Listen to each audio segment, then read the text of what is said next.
Right, Spurs lose 4-0 to Bayern Munich in our final pre-season game before the Super Cup. Let's dissect it. If you're new around here, make sure to subscribe, make sure to like the video and let me know what you thought of the game in the comments. Not ideal preparation for the game against PSG next week. Spurs have completed their pre-season assignments and we've ended it with a 4-0 defeat against top quality opposition, to be fair. But there are some problems that need to be discussed and need to be rectified ahead of the new season.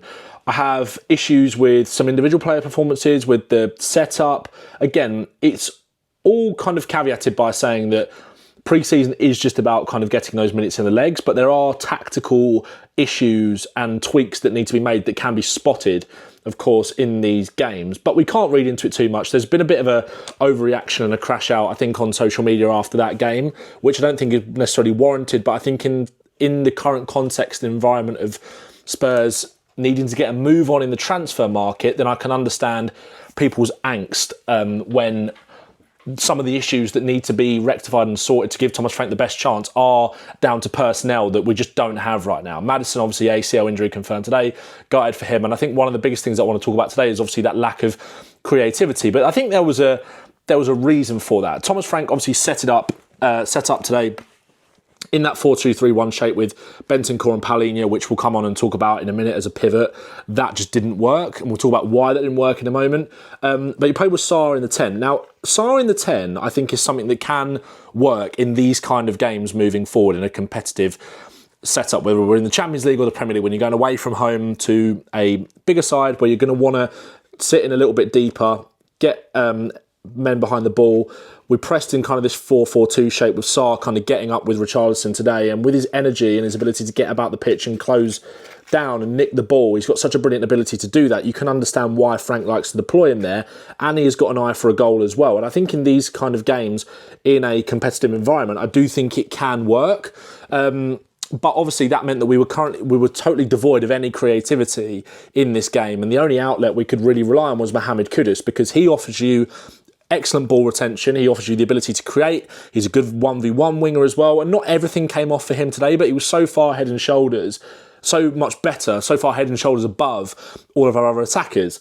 And that's because he has that composure and has that ability to hold the ball, which is, you know, obviously incredibly important in any sort of game state. But that ability to just produce a moment of nothing in a game where you are going to be up against it for the majority of it, which we were today, which we were against Arsenal, which we were against Newcastle. I think there was a lot of valuable things to learn from those games, obviously. But I just saw Kish make this point on Twitter, Kish from Lily White Lab, and I think it's a very good one. And I was a little bit concerned about this going into pre-season, is that we against lower level opposition in Reading and Luton, obviously we were, and Wickham obviously as well, we were giving ourselves games where we would dominate most of the ball and we would look to break down teams that were going to sit into us. Good practice against those kind of teams, right? But when we came to face more quality opposition, obviously I think we defended very well against Arsenal and Newcastle. There was a very solid structure there. I thought we played well, but we offered very little from an attacking perspective. Again, in those kind of games, that's not necessarily a bad thing, right? It is okay to just be solid and try and hit teams on the break and capitalise on opportunities from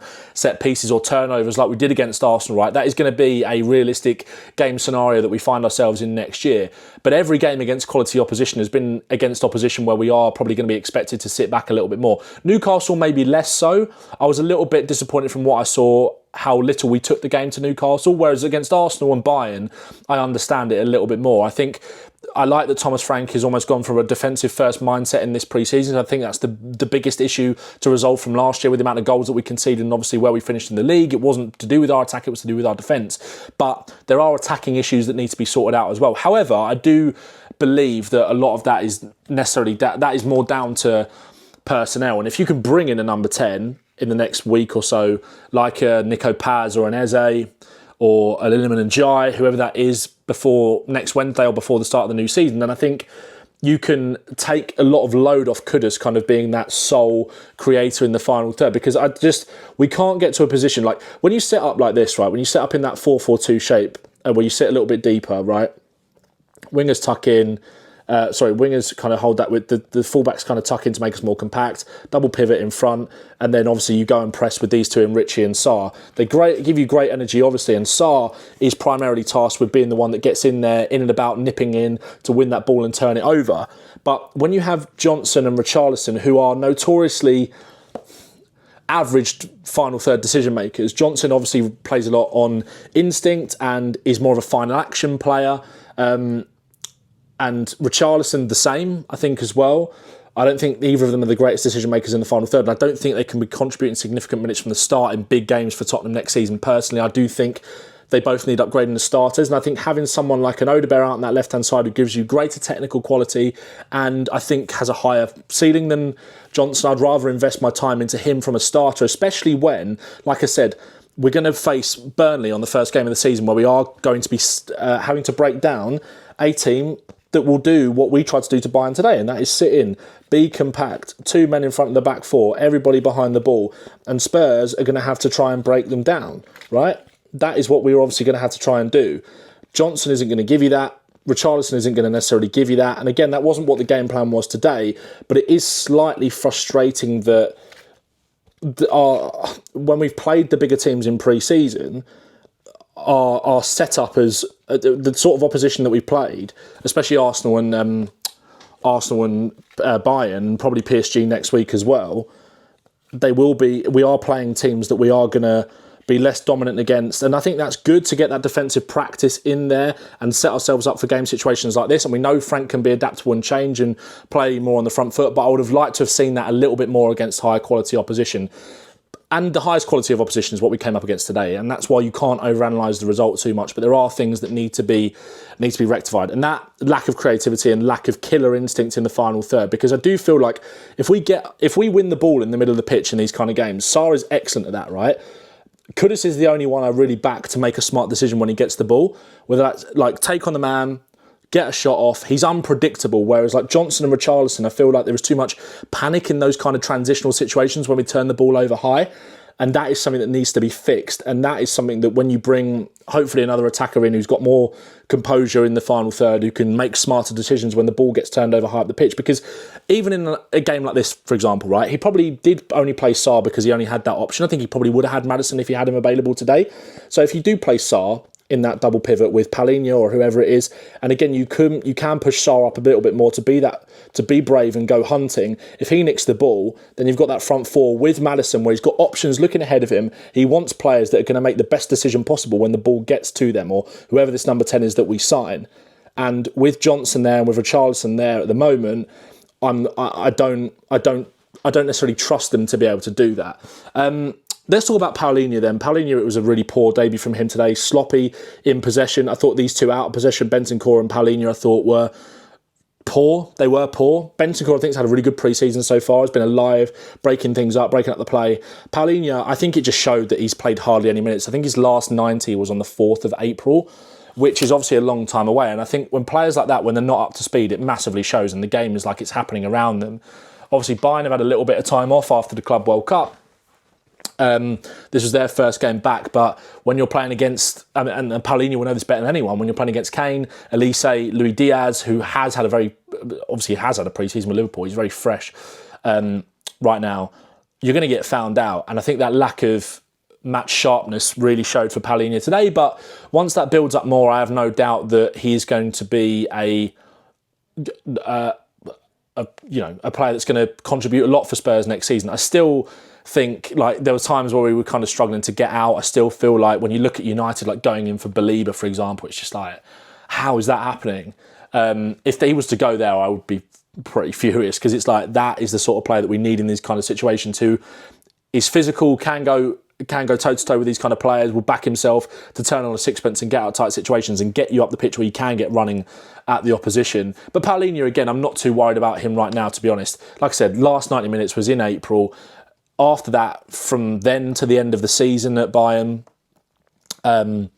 it was 5 minutes here and there, 5 minutes here and there. Club World Cup, I think he played 145 minutes and then came off the bench a few times. So I think he needs that match sharpness. He needs those minutes. Obviously, I do worry about him in the Super Cup next week. When you think about that midfield that he's coming up against, Neves, Vitinha, Fabian Ruiz, and then the players in front of him as well. I do worry about Palhinha in that game, and I do worry about the Super Cup, obviously. And look, we're not on PSG and Bayern's level, obviously, right now, but you don't want to get humiliated. You don't want to go into the start of the season off the back of a result like that. But my issues more lie with the Burnley game, to be honest. And like I said, we have played in games and set up so significantly in a way which means that we are going to be less dominant on the ball and look to be compact and solid out of possession, which is, look, that's not a criticism of Thomas Frank. That's something that massively needs to be worked on, and naturally against teams like Arsenal in a neutral kind of setting, or against Bayern away from home, you're going to look to do that given how good they are and how much better both of those teams are than us right now, or have been over the past few years, obviously, right? I get that, but I'm still thinking about that Burnley home game and thinking we need someone in there that's going to be progressive. We need someone in here who's going to be creative and produce something off the cuff. We need a winger out here in Wilson Odobert rather than Johnson, in my opinion, for that game, who is going to constantly go at his man 1v1 and make things happen, get crosses in the box. Johnson is a good bench option for games that are a little bit more open, where you can maximise his strengths as a final action player, running into space, etc. Too much creative responsibility on Mohamed Kudus. Sorry, my SD card just got full up then. But yeah, other things to talk about are out of possession, like our box defending. Like, again, we're obviously coming up against a much better team in Bayern, but there were so many times where we were sat so deep. Like, it's almost like a complete reverse issue of what we had with Ange, where like a lot of the times our box defending was exposed because we weren't organised enough, or there wasn't enough men back, and it was too easy for teams to find space in the box and get shots off, etc. And we're just not alive to certain situations because we've committed in an aggressive way going forward. But this time it was like, if I just kind of try and replicate the situation here a little bit, there was a moment where, there was plenty of moments where like Goretzka would get quite a few cutback opportunities on the edge of the box, right? And Spurs would have every man behind the ball, right? Maybe leave one up. Kingsley Coman would get to like the byline here, right? And he'd cut the ball back, and Spurs would just immediately drop, right? And we'd have bodies back. We'd be in our compact shape before this, but Coman would cut the ball back, and then Goretzka would just be free on the edge of the box to have a shot. It was almost like we're trying to prioritise getting men behind the ball and getting back and being hard to break down. But actually, when the ball kind of got in these sorts of situations and Coman would cut it back, there was always a spare man there ready to get a shot off, and that was a bit of a problem today, I thought. And we were lucky to only be 1-0 down going into the first half. Obviously, in the second half, obviously, Kane's first goal was offside. We got a little bit unlucky with the penalty that was missed, I thought, to be honest. And Palhinha, again, just showing that lack of match sharpness, just diving in, giving the referee a decision to make. I actually didn't think he touched the man, to be honest. But like I said, you give the referee a choice to make there. But that was a problem. Like I said, these kind of cutback situations, we'd get men behind the ball, but then we wouldn't pick up the spare men that were actually running into the box. That was a problem today, I thought. Yeah, not a good day, obviously. A bit of a reality check for Thomas Frank, but I think he knows the job that he's got on his hands. I don't think no one is surprised that we lost to Bayern Munich today. Nobody's surprised if we lose to PSG in the Super Cup next week. Like, obviously, there is work that needs to be done, and I understand the frustration at the lack of speed in which we have moved in the market after the Gibbs-White deal fell through. I'm with you, right? I'm quite a patient fan, but I want to see something get done ASAP, considering it's even more of a priority position for us now in that number 10 position. After Maddison's injury was confirmed. We all knew what it was. We all knew what it was on Sunday. Let's face it. Let's be honest. But yeah, Spurs need to act. We need to get a move on. But I do think that, from a personnel perspective, if you can get the right guy in, which I think the sort of names that we are getting linked with, like Paz, or if it is an Eze, we do go back in, which I wouldn't be surprised about. Then I think that would obviously be great for Spurs. Paz is one of the most talented youngsters in the world. Again, you can make the argument that we need someone that is more Prem ready. I would prefer an Eze, if I'm being honest. But I wouldn't say no to a player like that. And I do think, from a personnel perspective, going into that first Burnley game, that does fix things quite a lot. But if we don't get someone in before then, you're asking a hell of a lot of Mohamed Kudus in that game, and I think a hell of a lot of Wilson Odobert as well. And I don't really know how we're going to set up in midfield to try and dominate that game and break Burnley down, to be honest. I still think we're lacking in that area, which is obviously the number 10 position. We know that. Yeah, like I said, I do think this shape with like Sarr playing off the striker in these bigger games can work, but I think you need more in terms of the progression from this area to get you out of those sort of situations. But I do think Sarr, with his energy in that advanced position, getting about, nicking the ball back, I think it's something that can work for Spurs, and I'm pleased that Frank has tried it. But like I said, it's obviously, we've not really spent most of the pre-season kind of being in games where we want to see us dominate the ball, given, you could argue, 60-70% of the games at Tottenham are going to be required to do that next season, with teams coming in and sitting back against us. So I would have liked to have seen us prepare a bit more for those kind of situations where we are going to have to try and break teams down. But yeah, if you have any thoughts on the game today, let me know. In terms of individual player performances, I thought Romero was good in terms of his, well, I was going to say his aggression. Obviously, he kicked through Harry Kane quite a few times, didn't he? I think in terms of stepping up, I thought he was very aggressive in his defending, proactive and aggressive, in his defending to get out and do what he does best. I thought Jed Spence had a poor game, to be honest. Again, that was kind of summed up for the second goal. Too soft to lose it to Lima. Coleman curled it in the corner. We were just standing around like statues on the edge of the box while two of their kids curled in really good finishes, to be fair. The quality was on another level, really, from Bayern today. I thought Porro was decent again from a defensive perspective as well. I did think he did okay. Kudus as well, like I said, Sarr. But there are areas of concern kind of going into that first game of the season. Palhinha being one, obviously, but again, minutes in the legs hopefully will do him the world of good. Is that pair the right sort of pair that we should be setting up alongside each other in these kind of games? Maybe, but again, we've only, pre-season ultimately in terms of results does mean very little, but you can take things out from these sorts of games. We've had great pre-seasons in the past, we've not had good seasons. We've had poor pre-seasons in the past, where we have had good seasons. We've had a bit of a mix today, and I think we've learned quite a lot, and that Super Cup game is going to be very interesting to see if we learn from some of the mistakes we made today. So if you enjoyed the video, make sure to like it for me, get involved in the comments. Like I said, proper breakdown videos will be back soon. I think I'm getting my laptop back on Saturday, fingers crossed. So thank you guys very much for sticking with me in a period where I've not been able to produce the sort of content that I want to, but you know, as Thomas Frank would say, you adapt or you die in this league, right? We've got to keep getting the content out for you. And I actually quite like just sort of sitting, talking to camera a little bit more without all the bells and whistles sometimes. But the trusty tactics board will keep it throughout the season. Why not? Also, the JLA tactics board has come out, and that is going to take my content up another level. So when I drop my first video using that, then I'll link it in the description, and make sure you go, guys, check it out if you're an aspiring content creator or just want to have a play around with it.